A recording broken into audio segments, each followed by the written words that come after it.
Hey. Okay. Before I just start talking about myself for the next 7 minutes, everyone try and remember what you were doing a year ago in this room. Okay. Well, I'd say exactly 1 year ago, I have a memory. I was sitting diagonally from someone, and we were on our first date, and we were talking about our crutches or what we lean on for support. And this person had told me that that they've been trying to have a daily meditation practice. And I'm like, ooh. I'm like, yeah, okay. Like, I relate to this. Cool, cool. It was one of those things that, like, a few days later, I'm talking to my friends about it. Like, tell me about him. Tell me about him. I'm like, well, he does this, this, this. He meditates. And but then I realized that I don't meditate. Like, I have a yoga practice. I teach yoga, but I did not have a personal meditation practice. It intimidated me, and I didn't think I really knew the tools. I didn't have the guidance yet.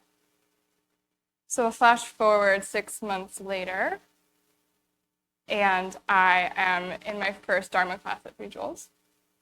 So I knew that meditation was a key. I just didn't know where the door was. So through that first class, I got a peek inside. And inside is, of course, all the mechanisms, the wisdom, everything that you can understand to amplify your meditation practice or understand the steps. And I also, that guy, I totally fell in love with him. I'm in love, everything's great. Learning Buddhism, cool, right? I told myself that if 3 Joules offered a meditation teacher training, that I would take it. So, present day, 2 months ago, I'm enrolled. Super excited to share what I'm learning with my boyfriend at the time.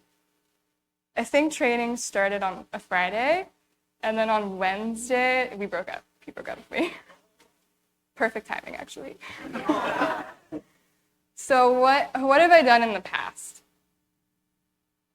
In the past, at the first taste of anything sour in a relationship, I would really start analyzing things, start ruminating on it, go to therapy, talk about it.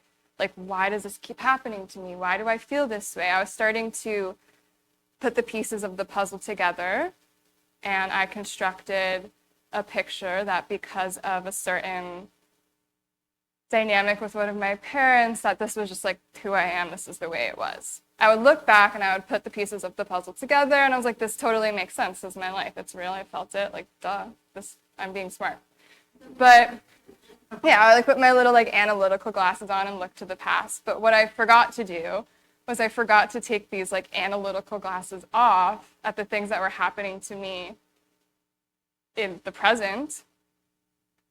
And I realized that it began to matter less what was happening. I was still fitting the pieces of the puzzle together, but I was cutting out the shape to make them fit. So, what am I saying next? Yeah. So what did I actually do now? I'm in MTT and I'm meditating because it's my homework. It's my homework. And I'm meditating on a teacher with a teacher, an enlightened being, a future version of myself, someone that I want to emulate. And in those meditations, it's not that the sadness didn't show up, it did, but this teacher didn't feel the need to make the sadness fit or amplify it by making connections that simply didn't have to be there. And then also with that realization, it's well, that teacher, that's also me. So if I've been able to carry around a past version of myself, a version that's hurt, then why not also carry around a future version of myself or an enlightened version? And that's my whole thought.